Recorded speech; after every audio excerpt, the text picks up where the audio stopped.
स्वतंत्रता दिवस है।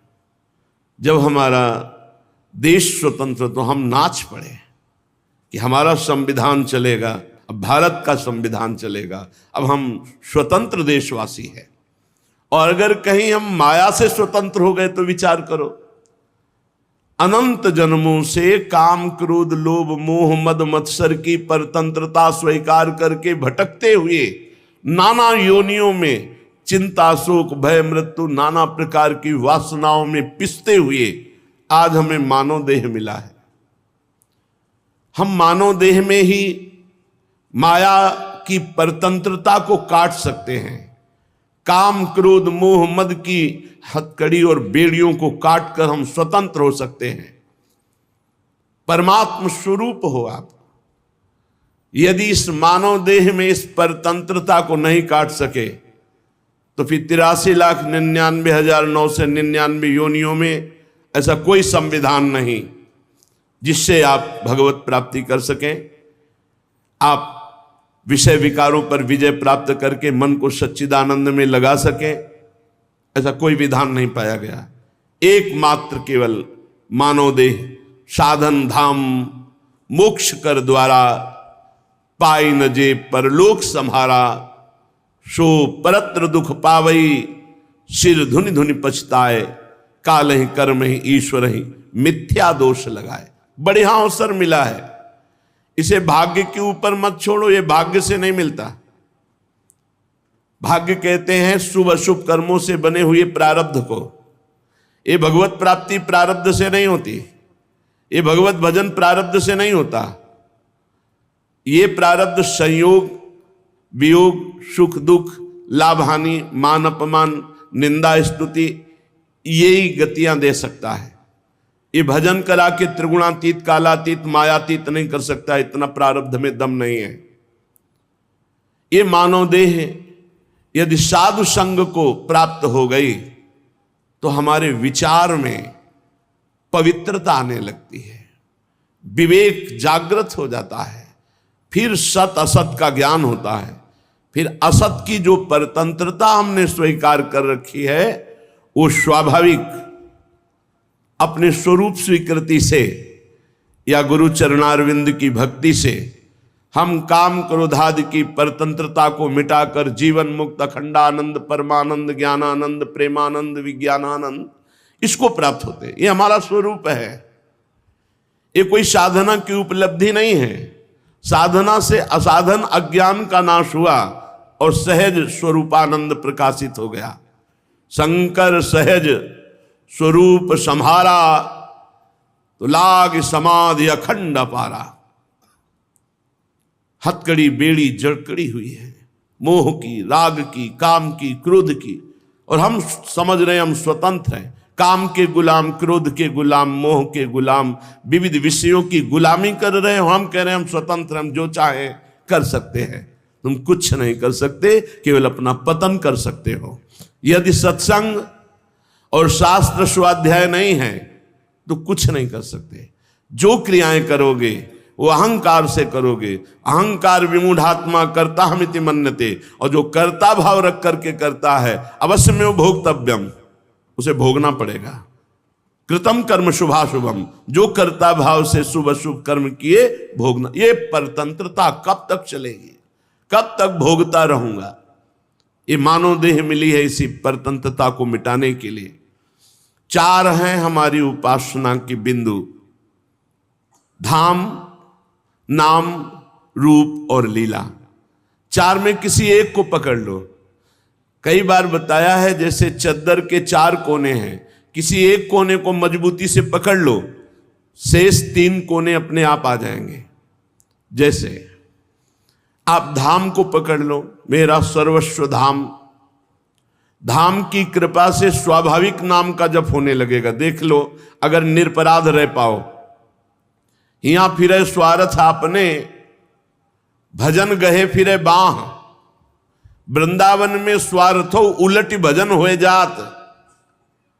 यहां तो भजन पकड़ लेता है, भजन बाह पकड़ लेता है। आप स्वार्थ में घूम रहे हैं और चलत फिरत सुनियत यह है श्री राधा वल्लभ लाल, ऐसे वृंदा विपिन में बसत रहो सब काल।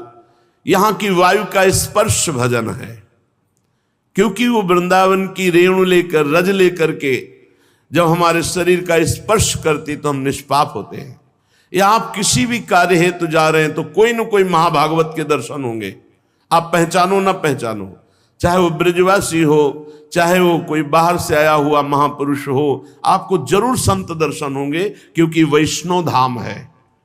संत दर्श जिम पातक टरें, जो भजन का फल है कि अपराध मुक्त होकर, पाप मुक्त होकर भगवत भजन में वृत्ति लग जाना, अमोघस्य, संतों का दर्शन अमोघ होता है।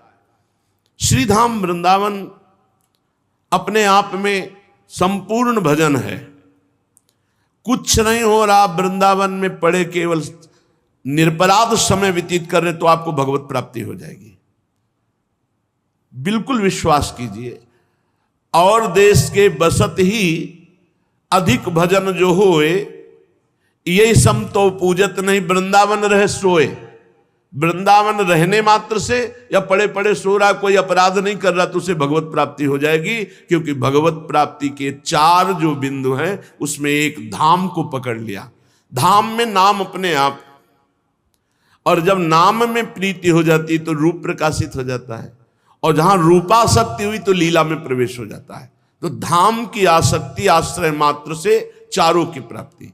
अब जिन्हें धामवास नहीं मिला, वो धाम का आश्रय लेकर नाम जप में लगे, खूब नाम को पकड़ लें, उठते बैठते चलते फिरते हर समय राधा राधा राधा। आप देख लो, लोक परलोक के सब सुख मिलते चले जाएंगे। नाम को पकड़ लिया तो रूप प्रकाशित होगा। रूप कहां प्रकाशित होगा? धाम में। तो धाम प्रकाशित होगा पहले, बाद में रूप। क्योंकि यद वृंदावन मात्र गोचरम हो, हमारे युगल सरकार वृंदावन में ही दिखाई देंगे। आप चाहे देश विदेश कहीं हो, यदि आपका भजन परिपक्व हुआ तो पहले वृंदावन प्रकट होगा, फिर प्रियालाल, फिर रूप प्रकट होगा। और जहां रूपासक्ति हुई ता लीला में प्रवेश हो गया। धाम से, नाम से, ये 2 समर्थ साधन हैं। क्योंकि रूप और लीला ये बहुत दूर की बात है। जैसे चद्दर फैला दो तो 2 कोने नजदीक हैं, धाम और नाम, और 2 कोने बहुत दूर हैं, जो रूप और लीला है। सीधे रूप ध्यान नहीं हो सकता किसी का, पक्का समझो। सीधे लीला में प्रीति नहीं हो सकती। यदि आपने रसिकों का संग नहीं किया तो रसिकों का संग कहां मिलता है? भगवत धामों में। धाम की बड़ी असीम कृपा होती है तब महत संग मिलता है। जो लाडली लाल के अनुराग रंग में रंगे हुए रसिक जन, जिनको लोक परलोक की कोई परवाह नहीं, ऐसे प्रेमी जनों के संग से नाम धाम रूप लीला का हमारे हृदय में आश्रय उदय होता है, आसक्ति उदय होती। सीधे रूप में तो प्यारो ढूम क्षमते नहीं अच्छी शुकादे नाम तु यह ध्यानगम, तो तुम रूप का क्या ध्यान कर लोगे? और लीला, लीला में प्रवेश पाना, ये लीला कथा श्रवण चिंतन कथन इन 9धा भक्ति के अंतर्गत है। लेकिन लीला में प्रवेश पाना है सिद्ध पुरुष का लक्षण। जो भावदेश सिद्ध हो गया वो लीला में प्रवेश पाता है। 2 साधन बहुत अनुकूल हैं, श्रीधाम का आश्रय या खंडवास, या श्रीधाम का आश्रय और निरंतर नाम जप। इसी से रूप और लीला का प्रादुर्भाव हो जाता है। बड़े बड़े महापुरुष इसी रूप और लीला के स्वाद में मोक्ष सुख का त्याग कर दिया। जो मोक्ष सुख बहुत कठिन साधना ज्ञान मार्ग से प्राप्त होता है, भक्तों के आगे लुटता घूमता है। और भक्त दिए मानम न ग्रहणंती बिना मत सेवनम जनहा, वो प्रियालाल की सेवा के सिवा मोक्ष सुख को भी स्वीकार नहीं करते। हितजू महाराज कह रहे हैं विभेम कैवल्यता, इस मोक्ष सुख से तो मुझे भय लगता है, नहीं चाहिए मोक्ष।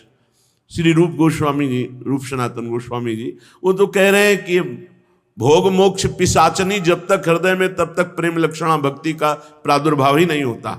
जब तक भोगा शक्ति है और मोक्ष की चाह है तब तक प्रेम लक्षणा भक्ति का प्रादुर्भाव ही नहीं होता, अर्थात प्रेम स्वीकार ही नहीं करता मोक्ष को। हरिराम व्यास जी कहते हैं, घर घर भटकत मुक्ति बावरी कमलह को बतरावे। यहाँ मोक्ष और वैभव लुटता घूमता है, कोई उसकी तरफ देखता नहीं, क्योंकि ये प्रियालाल के देखने वालों का नगर है श्रीधाम वृंदावन। ये कौतुक भूमि लता द्रुम श्रेणी ललित बलित फल फूल अनिभारी। अद्भुत अद्भुत दिव्य लताएं, दिव्य कांति, दिव्य पुष्प, दिव्य फल, क्योंकि चिदानंद वृंदावन। अति मन हरन कलिंद नंदनी रसपति रसमन निकर पनारी।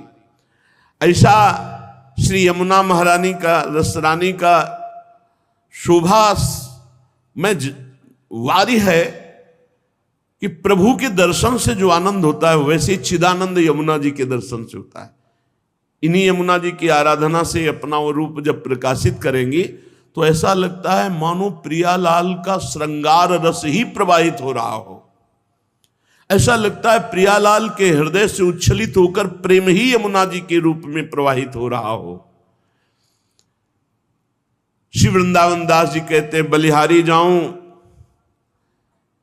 इस वृंदावन के नित्य विहारी श्री लालजू महाराज और नित्य बिहारिणी श्री लाडली जू और नित्य बिहार केली की, कानन केली, जो वेदातीत रस है वो वृंदावन में विराजमान, जिसे वेद नेति नेति कहते हैं, वो रस दो स्वरूपों में, प्रियालाल के रूप में, रस ही की मूर्ति दो, ये रसिक लाडली लाल, रस ही सो बिलसत रहे, रस भरे नयन विशाल। हम भले नहीं देख पा रहे लेकिन रोज प्रिया प्रीतम प्रतिपल हमें देख रहे हैं, उनके घर में रह रहे हैं।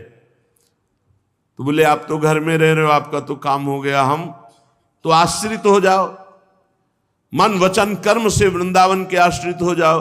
कई बार बताया है, हम जिसका आश्रय लेते हैं उसका स्वाभाविक चिंतन होता है। यदि आप दूर कहीं रह करके वृंदावन का चिंतन करते हो, प्रगट वृंदावन का, तो वृंदावन को चिंतवन यह दीप उर्वारी, कोटि जन्म के अगतमय काट करे उजियारी। करोड़ों जन्मों के पापों का नाश करके प्रेम प्रकाशित कर देता है प्रगट वृंदावन का चिंतन। 5 मिनट कर लो रोज, आंख मूंदी, प्रणाम किया, वृंदावन के परिक्रमा मार्ग को पूरा परिक्रमा लगाया है, 2, 3, 4 मिनट में लग जाएगी। यमुना जी को प्रणाम किया, 1 मिनट राधा वल्लभ जी के दर्शन किए, और सौभाग्य बने तो कुछ मिनट रसिकों के संग की भावना की, वहां बैठे हैं, वहां इस विषय की चर्चा हो रही, मैं उनके दर्शन कर रहा हूं। यही चिंतवन आपके करोड़ों जन्मों का जो अग है, पाप है, उसका नाश करके प्रेम का प्रकाश कर देगा। और जहां प्रेम प्रकाशित हुआ तो धाम नाम रूप लीला, ये चारों प्रेम के ही हैं स्वरूप। प्रियालाल प्रेम में, धाम प्रेम में, नाम प्रेम में, रूप प्रेम में, अपने आप ये चारों प्रकाशित हो जाते हैं जहां प्रेम प्रकाशित होता है।